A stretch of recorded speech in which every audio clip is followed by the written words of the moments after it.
السلام عليكم ورحمة الله وبركاته. ازيكم يا حبايب؟ عاملين ايه؟ يا رب تكونوا بخير دايما. هنعمل مع بعض المسقعة، الطعم حكاية. جربوها بالطريقة دي هتعجبكم جدا. من غير اللحمة هتعملي المسقعة هتاكلي صوابعك وراها، وطعمها خطير جدا. جربوها بالطريقة دي هتعجبكم جدا.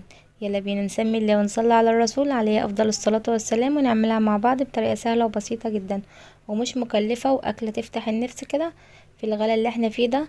لازم نشكل كده وننوع اكلات كده بسيطة، كلها مقادير بسيطة جدا ويعتبر مش مكلفة. كلها حاجات بسيطة هجيبها بأسعار بسيطة جدا، وهنقولك كمان يعني مش هتكلف كتير خالص. يعني احنا جايبين كيلو ونص بطاطس، كمان عملناه وفاض منه كيلو ونص بطاطس ب10، وجبنا كيلو ونص بتنجان ب10، وحاجات كمان كلها عملنا منها كمية وبقيتها في التلاجة، كمان هنعمل منها في اوقات تانية. قطعنا البطاطس زي ما انتوا شايفين كده شرايح بالشكل ده. يعني ما بتبقاش سميكة قوي ولا رقيقة قوي.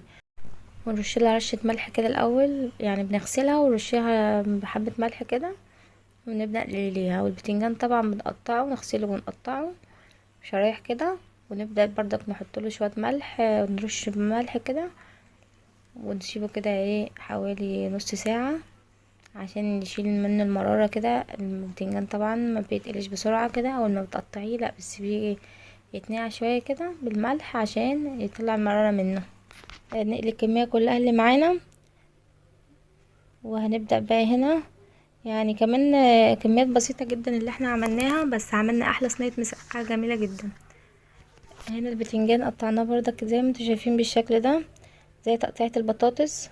ومعنا فلفل رومي مقطعينه بردك شرايح كده، مقطعينه طرنشات وطماطم طرنشات كده. عندك جزر عايزة تقطعي جزر عليها طرنشات في نفس الشكل بردك. اي خضار انت حباه، كوسة، الحاجات اللي انت بتحبيها حطيها في المسقعة بتبقى جميلة جدا. هنقلينا البتنجان والبطاطس كده، وهنعمل التسبيكة كده بتاعة الطماطم. عندك صلصة عايزة تعملي بصلصة، عايزة تعملي بطماطم فريش، حاجة على حسب رغبتك. بس الطماطم الفريش بتبقى طعمها جميل جدا.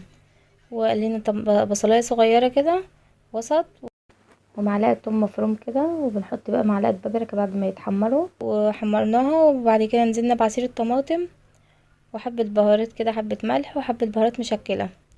سيبناها بقى تتسبك على جنب كده، ونبدأ بقى مع بعض.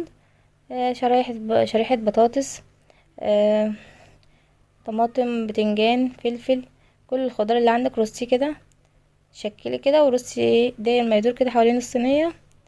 الدنيا مش الصينية هنا مش هندهنها زيت ولا اي حاجة، داير ما يدور كده شرايح كده، يعني رق من البطاطس من الطماطم بتنجان الفلفل على حسب الخضار اللي معاكي كله. شكلي كده البطاطس معانا مقلية والبتنجان مقلي.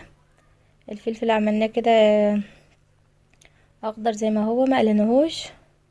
حابة تقليه عادي على حسب رغبتك يعني.